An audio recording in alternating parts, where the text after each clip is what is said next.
News 360 में अब आगे बढ़ते हैं।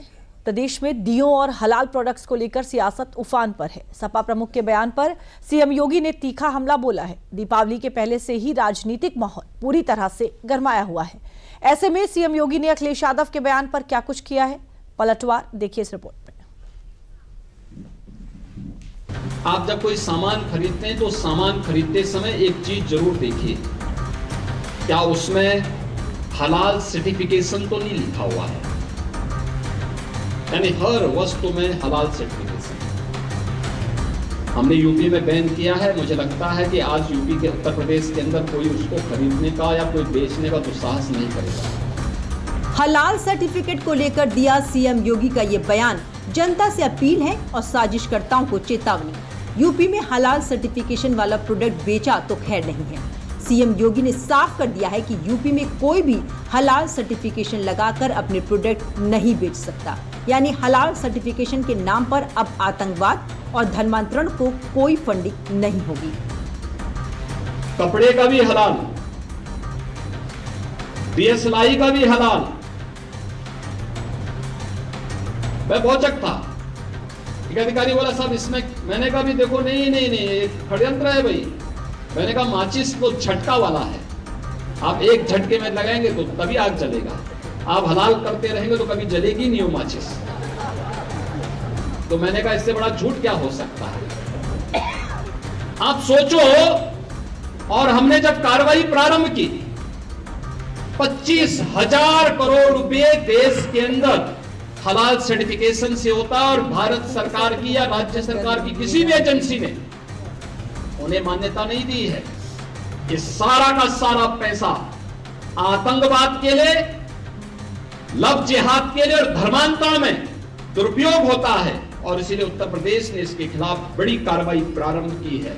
आरएसएस के कार्यक्रम के दौरान आए सीएम योगी ने वो उदाहरण भी दिया कि कैसे हलाल के पैसे से आतंकवाद और धर्मांतरण को बढ़ावा मिल रहा है। इसके लिए सीएम योगी ने सबसे ताजा तरीन उदाहरण झांगुर बाबा का दिया। आप आश्चर्य करेंगे, मेरे अलावा मेरे साथ जो टीम के साथ लगी हुई टीम थी, उसके अलावा कोई भी अन्य वरिष्ठ अधिकारी या जनप्रतिनिधि ये नहीं मानता था कि इसका नाम जलालुद्दीन है, वो मानते थे झांगुर बाबा। तो जब गिरफ्तारी भी हुई तो मीडिया में यह है झांगुर बाबा धर्मांतरण करते हुए गिरफ्तार। हमने कहा भी झांगुर ने इस कालनेमी का वास्तविक नाम रखो, इसका नाम जलालुद्दीन है। ये धर्मांतरण करवाता था और राष्ट्र विरोधी गतिविधियों में लिप्त था। इसने रेट तय कर रखे थे कि अपर कास्ट की बालिका के लिए कितना पैसा देगा, सारे लोग या बस पिछड़ी जाति की बालिका के लिए कितना देगा, अनुसूचित जाति की बालिका के लिए कितना पैसा देगा, और पैसा कहां से आ रहा है। पैसे का स्रोत आपको भी नहीं मालूम होगा,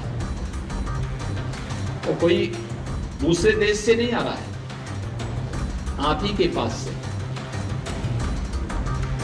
आप जब कोई सामान खरीदते हैं तो सामान खरीदते समय एक चीज जरूर देखिए, क्या उसमें हलाल सर्टिफिकेशन तो नहीं लिखा हुआ है। दीपावली के पहले से यूपी की सियासत में अखिलेश यादव का दिए जलाने को लेकर दिया गया बयान भी सुर्खियों में है। अखिलेश के बयान की हर तरफ आलोचना भी हुई, लेकिन सीएम योगी ने अखिलेश के बयानों के हवाले से उन्हें सनातन विरोधी कह डाला। अखिलेश यादव ने कभी इनकी पीड़ा को समझा होता ना तो इतना बचकाना बयान नहीं देते। और इसीलिए कहते हैं, इसी के लिए कहा गया है ना कि गद्दी विरासत में मिलती है, बुद्धि नहीं मिलती है। बुद्धि नहीं मिलती है, उसके लिए प्रयास करना होता है। और कुछ लोगों की आदत होती है, उनके जीवन भर उनका बचपना नहीं जाता है। उन्होंने कहा है दीप जलाने की आवश्यकता क्या है, यानी उनको दीपावली से नफरत है। यानी अब तक तो हम सोचते थे कि अयोध्या में राम जन्मभूमि से और हिंदू तीर्थों से ही इनको नफरत होगी। आप याद करिए, जब हमने ब्रज तीर्थ विकास परिषद का गठन किया था तो उन्होंने कहा था कि मैं सेखाई में दुर्योधन की मूर्ति लगाऊंगा। मैंने कहा कंस की भी लगा दीजिए। भगवान कृष्ण की मथुरा को और वृंदावन को सजाएंगे, संवारेंगे, क्योंकि भाई हम लोगों के संस्कार है ये, हमारे संस्कार है ये। आपको कंस और दुर्योधन प्यारे हैं, आप उनकी लगाइए, ठीक है। और यही बात उन्होंने इस बार यहां पर भी कही दीपावली के अवसर पर। यानी वे रामद्रोही ही नहीं है, कृष्ण द्रोही भी हैं और सनातन पर्व और त्योहारों के द्रोही भी हैं।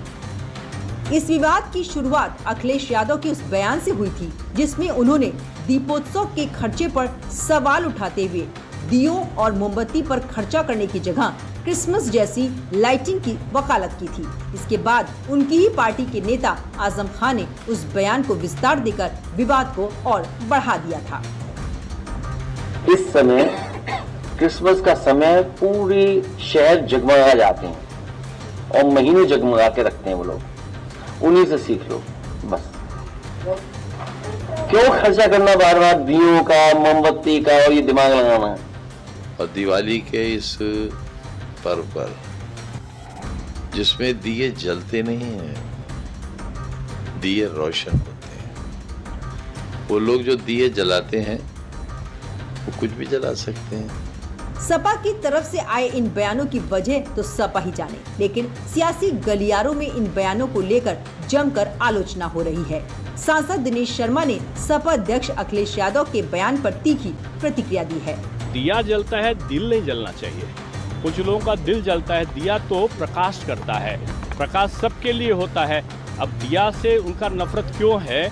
मैं समझता हूँ दिया से नफरत इसलिए होगी कि उसको कुम्हार बनाता है, प्रजापति बनाता है। वहाँ पर रामोत्सव से नफरत इसलिए है कि वहाँ पर आते हैं तो मल्लाहों को नाव चलाने के लिए सर्वनिर्गत जगह मिलती है।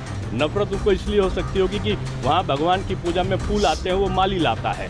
यानी पिछड़ों से उनका जो नफरत है वो दूसरे शब्दों पे आई है। मैं समझता हूँ एक दूसरे पर टिप्पणी करने के बजाय बड़ी लकीर खींचने की तरफ बढ़ना चाहिए। सपा की तरफ से आए इन बयानों को बीजेपी दलितों का अपमान बता रही है। ऐसे में अखिलेश की पीडीए पॉलिटिक्स पर इसे बड़ी चोट मानी जा रही है।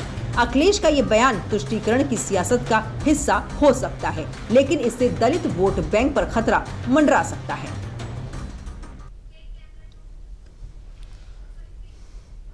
न्यूज़ 360 में अभी रुकेंगे एक ब्रेक के लिए। ब्रेक के बाद वापस लौटेंगे और कुछ और खबरों पर नजर डालेंगे।